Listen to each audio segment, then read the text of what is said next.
Welcome to my YouTube channel GS classes में आपका स्वागत है। फ्रेंड, आज हम अपने इस वीडियो में 19 जनवरी 2022 के जितने भी इम्पॉर्टेंट करंट अफेयर्स बन सकते हैं उन सभी को डिस्कस करेंगे जो एग्ज़ाम के पॉइंट ऑफ व्यू से मोस्ट इम्पॉर्टेंट है। तो चलिए स्टार्ट करते हैं आज के हम अपने फर्स्ट क्वेश्चन के साथ। हमारा फर्स्ट क्वेश्चन है, देश के पूर्व प्रधानमंत्री किस देश के पूर्व प्रधानमंत्री तोशिकी केफु का निधन हो गया है?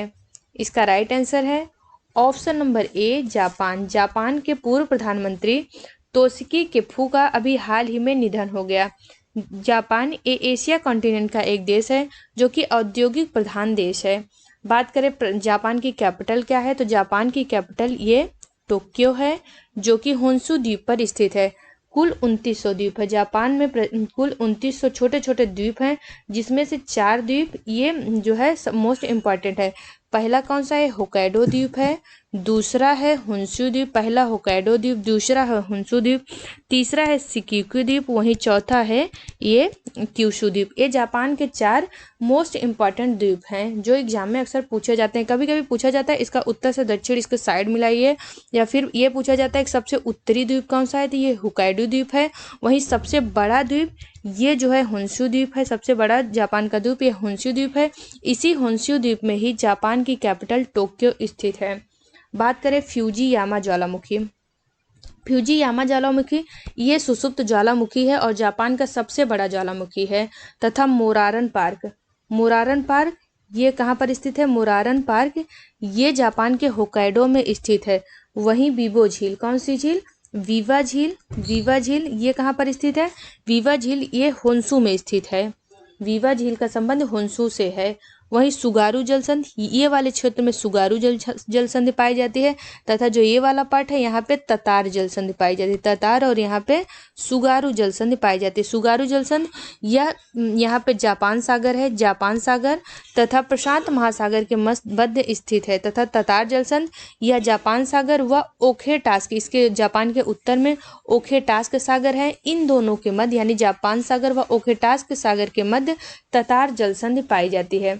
बात करें उत्तर से आने वाली ओयोशियो की जलधारा, यहाँ जो उत्तर से आती है ओयोशियो की जलधारा ये ठंडी रहती है।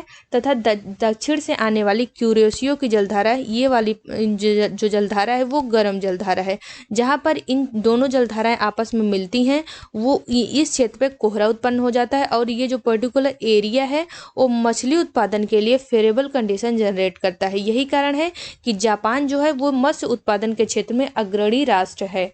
बात करें जापान का जो ओसाका शहर है, ओसाका को जापान का मैनचेस्टर कहा जाता है।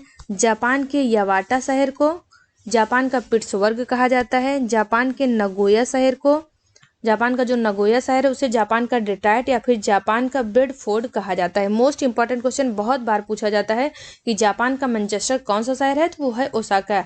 और नेक्स्ट है ओकिनोशियो द्वीप, इसे वर्ल्ड हेरिटेज साइट में शामिल किया गया है। वहीं भारत ने अपनी पहली बुलेट परियोजना जापान के सहयोग से प्रारंभ की। ये जो बुलेट परियोजना है मुंबई से अहमदाबाद के मध्य चलाई गई है।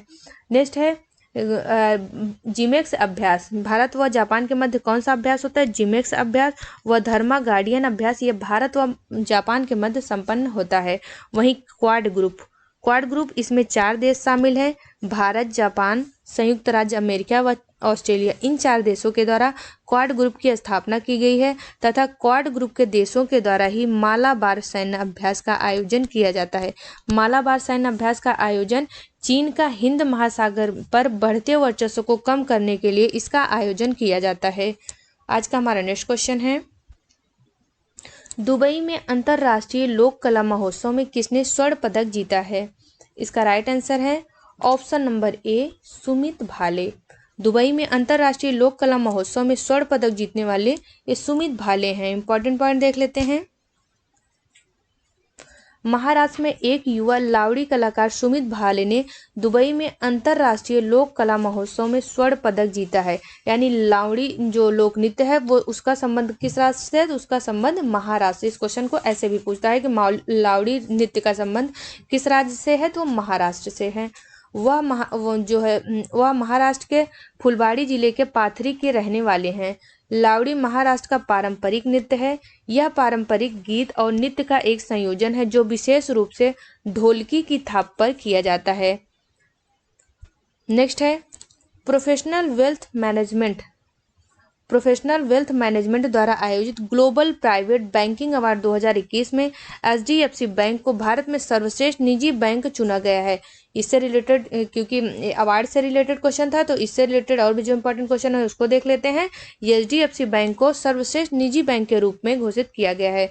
वहीं जैव प्रौद्योगिकी उद्योग अनुसंधान सहायता परिषद द्वारा समर्थित 2 स्टार्टअप को विश्व बैंक समूह और उपभोक्ता प्रौद्योगिकी संघ के वैश्विक महिला स्वास्थ्य तकनीकी पुरस्कार प्राप्त हुए हैं। आज का हमारा नेक्स्ट क्वेश्चन है, इब्राहिम बाउकर किस्ता का जनवरी 2022 में निधन हो गया है। वह किस देश के पूर्व राष्ट्रपति थे? इसका राइट आंसर है ऑप्शन नंबर सी, माली। इब्राहिम बाउकर किस्ता का अभी हाल ही में निधन हो गया। वह माली के पूर्व राष्ट्रपति थे। माली अफ्रीका कॉन्टिनेंट का एक देश है, अफ्रीका कॉन्टिनेंट का उत्तरी पश्चिमी देश है। ये रहा माली। इससे रिलेटेड इंपॉर्टेंट पॉइंट देखते हैं। माली के पूर्व राष्ट्रपति इब्राहिम बाउकर कीता का जनवरी 2022 में निधन हो गया है। अब निधन से रिलेटेड और भी जो इम्पोर्टेंट पॉइंट है उसको देख लेते हैं। प्रख्यात रंगमंच व्यक्तित्व और अभिनेत्री सावली मित्रा का जनवरी 2022 में कोलकाता में निधन हो गया। नेक्स्ट है प्रख्यात पर्यावरणविद प्रोफेसर एम के प्रसाद का जनवरी 2022 में निधन हो गया। एम के प्रसाद क्या थे? ये प्रख्यात पर्यावरणविद थे। वहीं सामाजिक कार्यकर्ता शांति देवी, जिन्हें लुगड़ी देवी के नाम से भी जाना जाता है, का जनवरी 2022 में निधन हो गया।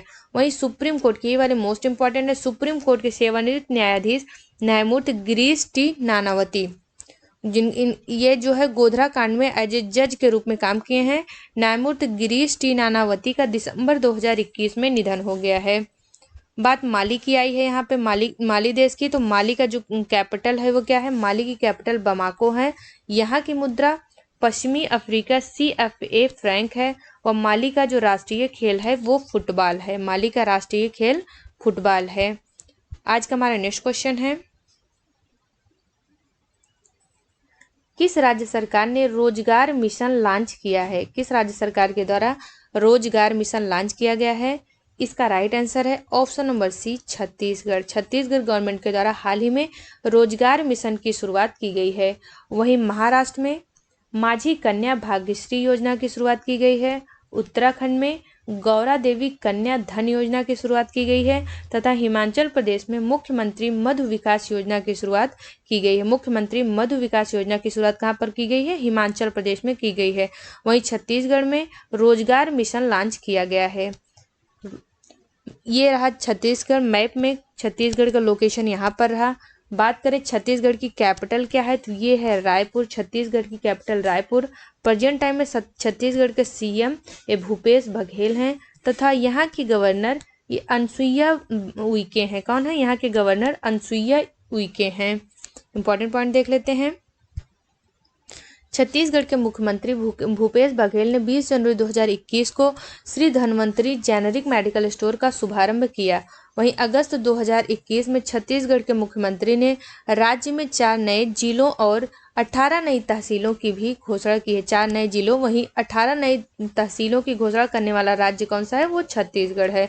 वहीं महतारी दुलार योजना का संबंध भी छत्तीसगढ़ से, यानी क्वेश्चन को ऐसे पूछेगा कि महतारी दुलार योजना किस राज्य के द्वारा शुरू की गई है, तो यह छत्तीसगढ़ राज्य के द्वारा शुरू की गई है। राजीव गांधी किसान न्याय योजना, राजीव गांधी किसान न्याय योजना, इसकी भी शुरुआत छत्तीसगढ़ से की गई है। वहीं छत्तीसगढ़ सरकार ने बाजरा मिशन की शुरुआत की है। बाजरा मिशन की शुरुआत ये किसके द्वारा की गई? छत्तीसगढ़ सरकार के द्वारा की गई है। गुरु घासीदास राष्ट्रीय उद्यान ये देश का 53वां राष्ट्रीय उद्यान बनेगा जो कि छत्तीसगढ़ में स्थित है। यहाँ पे छत्तीसगढ़ से रिलेटेड जितने भी इंपॉर्टेंट पॉइंट हैं सभी को कवर किया गया है। गुरु घासीदास, यानी प्रेजेंट टाइम में भारत में कुल 53 टाइगर रिजर्व है, जिसपे जो अंतिम है वो गुरु घासीदास राष्ट्रीय उद्यान है जो कि छत्तीसगढ़ में स्थित है। आज का हमारा नेक्स्ट क्वेश्चन है, किस राज्य के पेंच टाइगर रिजर्व में सुपर मॉम एवं कालरवाली नाम से एक मशहूर 17 साल की बाघिन का निधन हो गया है? इसका राइट आंसर है option number B Madhya Pradesh. Madhya Pradesh राज्य के पेश टाइगर रिजर्व में सुपरमाम एवं कालरवाली नाम से मशहूर 17 साल की बाघिन का निधन हो गया। मैप में ये रहा मध्य प्रदेश का लोकेशन। बात करें मध्य प्रदेश की कैपिटल, ये भोपाल है। मध्य प्रदेश की कैपिटल भोपाल है। प्रेजेंट टाइम में मध्य प्रदेश के सीएम शिवराज सिंह चौहान हैं तथा यहाँ के गवर्नर मंगू भाई छगन भाई पटेल हैं। बात करें मध्य प्रदेश के प्रमुख नेशनल पार्क की, तो सबसे अधिक नेशनल पार्क वाला जो राज्य है वो मध्य प्रदेश है। और सबसे अधिक टाइगर किस राज्य में पाए जाते हैं, तो सबसे अधिक टाइगर के मामले में भी मध्य प्रदेश प्रथम स्थान पर है। वहीं सबसे अधिक वनों के मामले में भी मध्य प्रदेश सबसे अधिक टाइगर की संख्या ये मध्य प्रदेश में सर्वाधिक है। बात करें यहाँ के प्रमुख नेशनल पार्क की, तो Kanha Kisli national park, Panna national park, Satpura national park, Bandhavgarh national park, Madhav national park, Pench national park, जीवाश्म national park, Sanjay Gandhi national park, Van Vihar national park, Omkareshwar national park तथा डायनासोर जीवाश्म उद्यान, ये सभी मध्य प्रदेश के इम्पॉर्टेंट नेशनल पार्क हैं। वहीं चचाई जलप्रपात ये मध्य प्रदेश के रीवा जिले में स्थित है तथा धुआंधार जलप्रपात ये मध्य प्रदेश के जबलपुर जिले में नर्मदा नदी पर स्थित है। नर्मदा नदी पर मोस्ट इंपॉर्टेंट क्वेश्चन है, हजारों बार पूछा गया है कि धुआंधार जलप्रपात किस राज्य में या फिर किस नदी पर स्थित है, तो यह मध्य प्रदेश के जबलपुर जिले में नर्मदा नदी पर स्थित है। आज का हमारा नेक्स्ट क्वेश्चन है, किस देश के क्रिकेटर क्लाइव लॉयड को नाइटहुड पुरस्कार से सम्मानित किया गया है? इसका राइट आंसर है option number C West Indies. हाल ही में वेस्ट इंडीज के क्रिकेटर क्लाइव लॉयड को नाइटहुड पुरस्कार से सम्मानित किया गया है। आज का हमारा नेक्स्ट क्वेश्चन है, Tata power and renewable energy limited ने किस राज्य में 50-50 मेगा या 50-50 मेगावाट के दो और परियोजना को शुरू किया है? Tata power and renewable energy limited ने किस राज्य में 50-50 मेगावाट के 2 और परियोजना को शुरू किया है? तो 2 परियोजनाओं को शुरू करने वाला राज्य जो है वो है उत्तर प्रदेश। हाल ही में उत्तर प्रदेश में Tata power and renewable energy limited के द्वारा 50-50 मेगावाट के 2 परियोजना की शुरुआत की गई है। बात करते हैं यहाँ पे उत्तर प्रदेश। मैप में ये रहा उत्तर प्रदेश की लोकेशन। उत्तर प्रदेश की जो इंटरनेशनल बॉर्डर लाइन है वो नेपाल के साथ टच करती है, वहीं उत्तर प्रदेश अपनी बॉर्डर लाइन उत्तराखंड, हिमाचल प्रदेश, हरियाणा, दिल्ली जो कि एक केंद्र शासित प्रदेश है, दिल्ली मध्य प्रदेश, राजस्थान, छत्तीसगढ़, झारखंड व बिहार, इन राज्यों के साथ या इतने राज्यों के साथ अपनी बॉर्डर लाइन शेयर करता है उत्तर प्रदेश। उत्तर प्रदेश से रिलेटेड जो इंपॉर्टेंट पॉइंट है उसको देख लेते हैं। राष्ट्रपति रामनाथ कोविंद ने अगस्त 2021 में गोरखपुर में उत्तर प्रदेश के पहले आयुष विश्वविद्यालय की आधारशिला रखी है। कहाँ पर? गोरखपुर में। वहीं उत्तर प्रदेश सरकार ने राज्यों में सड़क को गड्ढा मुक्त बनाने के लिए 30 दिवसीय अभियान चलाने का निर्णय लिया है। नेक्स्ट है, उत्तर प्रदेश के मुख्यमंत्री मातृभूमि योजना शुरू करने की घोषणा की है। नेक्स्ट पॉइंट है, उत्तर प्रदेश सरकार ने 1 अक्टूबर 2021 को कंगना रनौत को अपने महत्वाकांक्षी एक जिला एक उत्पाद यानी वन डिस्ट्रिक्ट वन प्रोडक्ट कार्यक्रम का ब्रांड एम्बेसडर नामित किया है। वन डिस्ट्रिक्ट वन प्रोडक्ट की ब्रांड एम्बेसडर कौन है? तो कंगना रनौत है। नेक्स्ट पॉइंट है, अक्टूबर 2021 में उत्तर प्रदेश में राष्ट्रव्यापी नदी पशुपालन कार्यक्रम की शुरुआत हुई है। वहीं हुनर हाट का आयोजन 16 से 25 अक्टूबर 2021 तक उत्तर प्रदेश में किया जाएगा। नेक्स्ट पॉइंट है, नवंबर 2021 में झांसी में 600 मेगावाट के अल्ट्रा मेगा सोलर पार्क की आधारशिला प्रधानमंत्री नरेंद्र मोदी ने रखी है तथा उत्तर प्रदेश सरकार ने आत्मनिर्भर कृषक समन्वित विकास योजना शुरू की है। नेक्स्ट पॉइंट है, उत्तर प्रदेश का पहला ट्रांसजेंडर शौचालय ये वाराणसी के कामाख्या में बनाया गया है। नेक्स्ट पॉइंट है, गुड़ महोत्सव का उद्घाटन 6 मार्च 2021 को उत्तर प्रदेश में किया गया। गुड़ महोत्सव उत्तर प्रदेश के लखनऊ में। वहीं केला महोत्सव का आयोजन ये उत्तर प्रदेश का कहाँ? कुशीनगर में। नेक्स्ट पॉइंट यही है, मार्च 2021 में उत्तर प्रदेश सरकार ने कुशीनगर जिले में केला महोत्सव का आयोजन किया गया है। वहीं काला नमक चावल महोत्सव का आयोजन उत्तर प्रदेश के सिद्धार्थनगर जिले में किया गया है। अर्जुन सहायक सिंचाई परियोजना अर्जुन सहायक सिंचाई परियोजना का संबंध ये उत्तर प्रदेश राज्य से है। वहीं ई पंचायत पुरस्कार 2021 का अवार्ड उत्तर प्रदेश को दिया गया है। नेक्स्ट पॉइंट है, उत्तर प्रदेश की सरकार राज्य में पहला हस्तशिल्प पार्क बनाने की प्रक्रिया में है। नेक्स्ट पॉइंट है, उत्तर प्रदेश के मंत्रिमंडल ने राज्य की सभी पंचायतों में एक पंचायत सचिवालय स्थापित करने का निर्णय लिया है। नेक्स्ट पॉइंट है, उत्तर प्रदेश सरकार ने मुख्यमंत्री बाल सेवा योजना का शुभारंभ किया। मुख्यमंत्री बाल सेवा योजना का शुभारंभ ये उत्तर प्रदेश गवर्नमेंट के द्वारा किया गया है। आज का हमारा नेक्स्ट क्वेश्चन है, जनवरी 2022 में किस तारीख को महादेव गोविंद रानाडे की जयंती मनाई गई है? इसका राइट आंसर है ऑप्शन नंबर डी, 18 जनवरी को।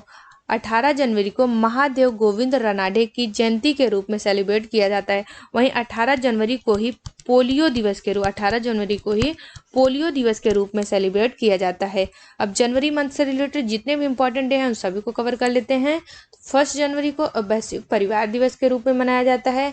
4 जनवरी को विश्व ब्रेल दिवस के रूप में मनाया जाता है।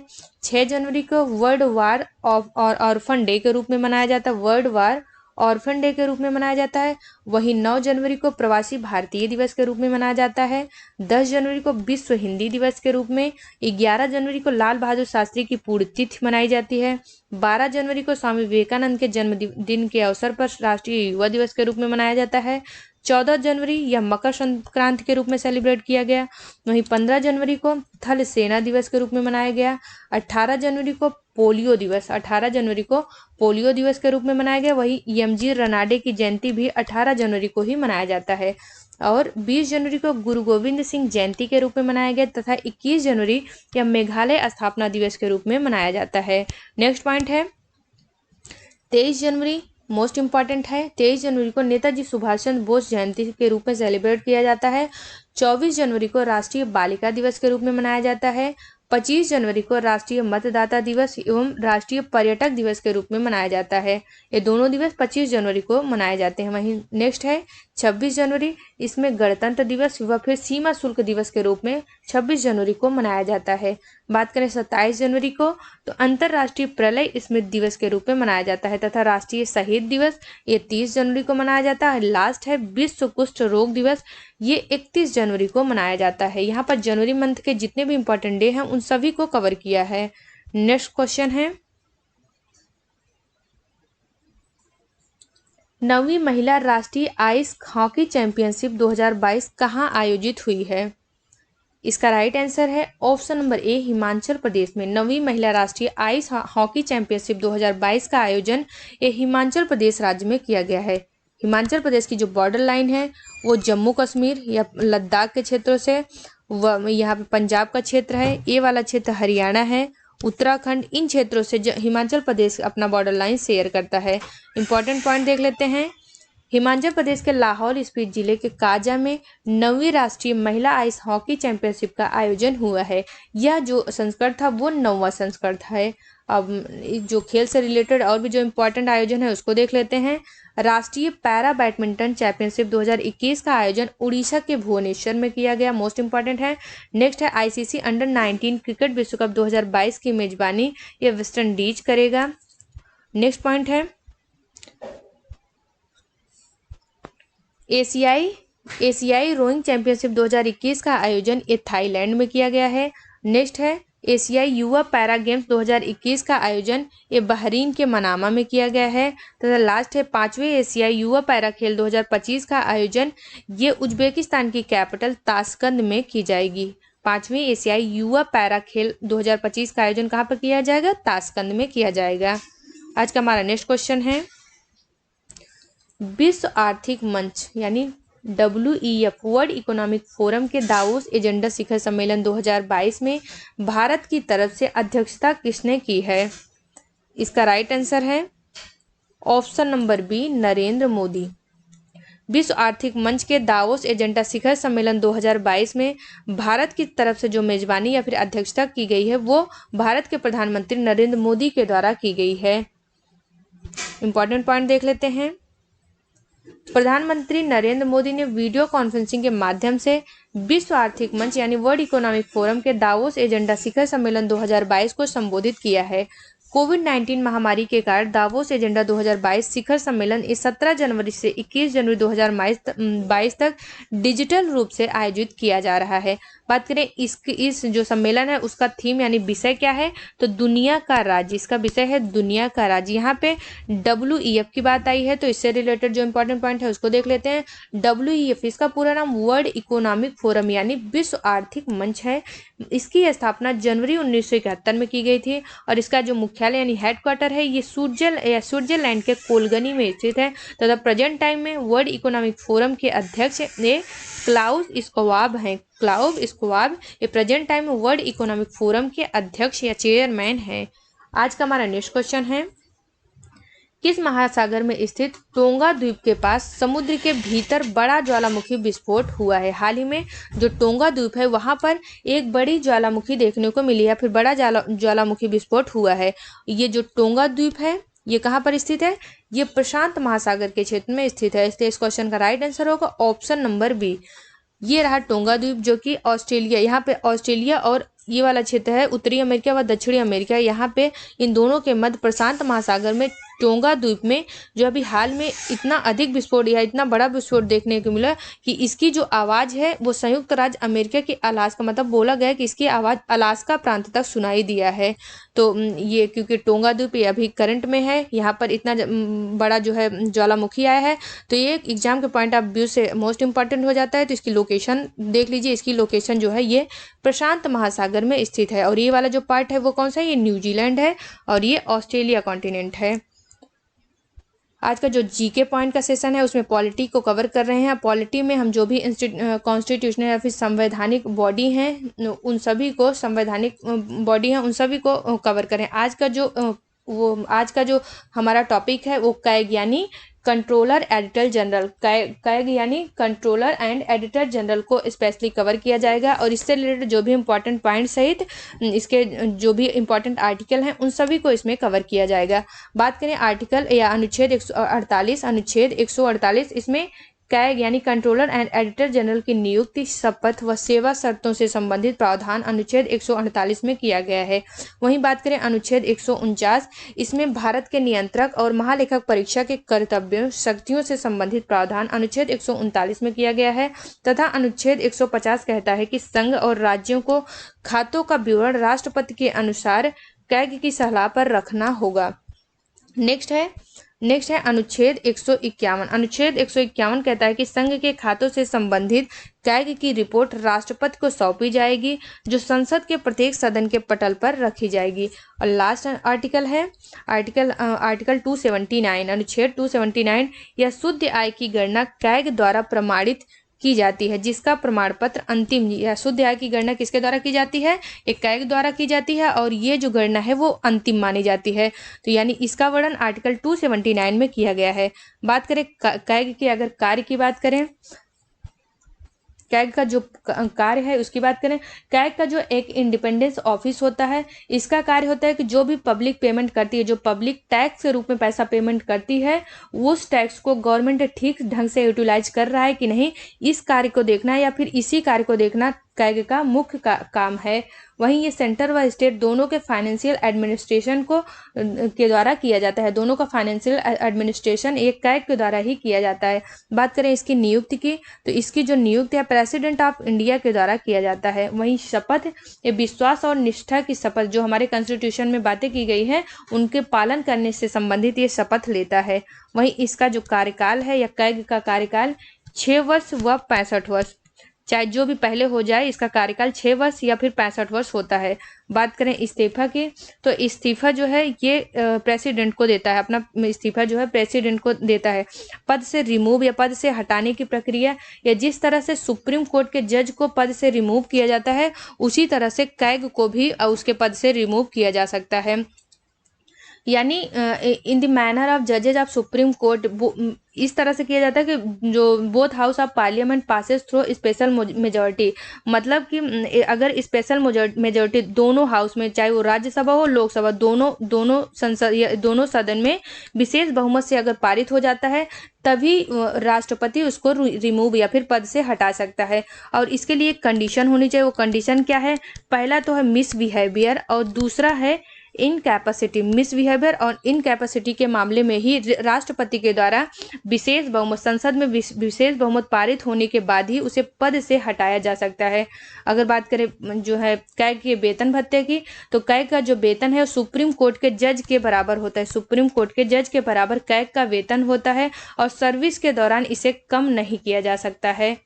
और यह जो है भारत की संचित निधि से दिया जाता है। भारत की संचित निधि से ही कैग को वो वेतन वगैरह दिए जाते हैं। बात करें, ये नोट पॉइंट है कि कैग किसी भी मंत्रालय के अंदर काम नहीं करता। मोस्ट इंपॉर्टेंट पॉइंट है, कैग जो है किसी क्वेश्चन में पूछता है कि कैग जो है निम्नलिखित मंत्रालय में से किस मंत्रालय के अंतर्गत कार्य करता है, तो ये पॉइंट जो है याद रखिए, कैग जो है वो उसके ये किसी भी मंत्रालय के अंदर में या अंडर में कार्य नहीं करता है। वही पहले अगर बोले पहले कैग मिनिस्टर कौन थे, तो पहले कैग मंत्री बी नरहरि राव थे। वहीं दूसरे वी नरहरि राव ये पहले थे और दूसरे कैग कौन थे, ए के चंद ये दूसरे कैग थे। वहीं राजीव महर्षि क्या थे, ये 13वें कैग के रूप में नॉमिनेटेड किए गए हैं। आज का जो मैप का सेशन है उसमें हम एससीओ को कवर करेंगे। मैप के सेशन में हम एससीओ को कवर करेंगे। एससीओ यानी संघाई कॉर्पोरेशन ऑर्गेनाइजेशन, संघाई सहयोग संगठन। इस एशिया कॉन्टिनेंट पे ये वाला जो ऑर्गेनाइजेशन है उसको जो है देखेंगे कि इसमें कौन कौन सी कंट्री आती है और कब इसको इस्टेब्लिश किया गया था।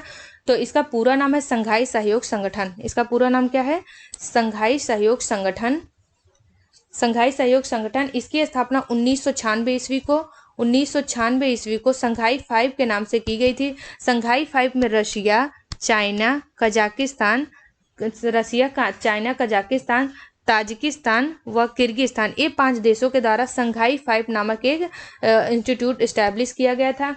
बाद में वर्ष 2001 में उज्बेकिस्तान इसमें प्रवेश करता है और इसी के साथ संघाई 5 का नाम बदलकर एससीओ कर दिया जाता है। एससीओ यानी एससीओ की स्थापना पर्टिकुलर डेट पूछे तो ये 15 जून 2001 को एससीओ की स्थापना की गई थी। यह संघाई 5 का ही परिवर्तित रूप है। और 2017 में भारत व पाकिस्तान यानी इंडिया व पाकिस्तान दोनों को एससीओ की पूर्ण सदस्यता प्राप्त कर दी गई। वहीं वर्ष 2021 में ईरान को एससीओ का पूर्ण सदस्य देश माना गया है। अब इसमें प्रेजेंट टाइम में कुल कितने सदस्य देश हो गए हैं, तो प्रेजेंट टाइम में कुल 9 पूर्णकालिक सदस्य देश हो गए हैं एससीओ के। उनको मैप के थ्रू देख लेते हैं।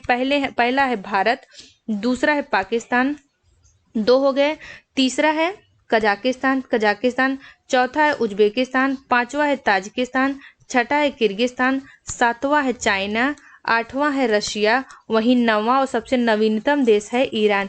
ये 9 देश जो है वो एससीओ के सही जो है सदस्य देश बने हैं। बात करें इसका हेडक्वार्टर, मोस्ट इंपॉर्टेंट क्वेश्चन है। इसका हेडक्वार्टर जो है चीन के बीजिंग में स्थित है। चीन के बीजिंग में इसका हेडक्वार्टर स्थित है, क्योंकि इसके नाम में संघाई है और इसका हेडक्वार्टर बीजिंग में स्थित है। इसलिए ये क्वेश्चन एग्जाम के पॉइंट ऑफ व्यू से जो है इंपॉर्टेंट हो जाता है, क्योंकि एग्जामिनर कंफ्यूज करने के लिए एक क्वेश्चन पुट अप करता है कि संघाई सहयोग यानी एससीओ का हेडक्वार्टर कहाँ पे स्थित है, तो यह जो है बीजिंग में, चीन के बीजिंग में स्थित है। तो फ्रेंड यहाँ पर हमने एससीओ से जो भी इंपॉर्टेंट पॉइंट, जो भी क्वेश्चन में पॉइंट पूछे जाते हैं उन सभी को कवर किया है।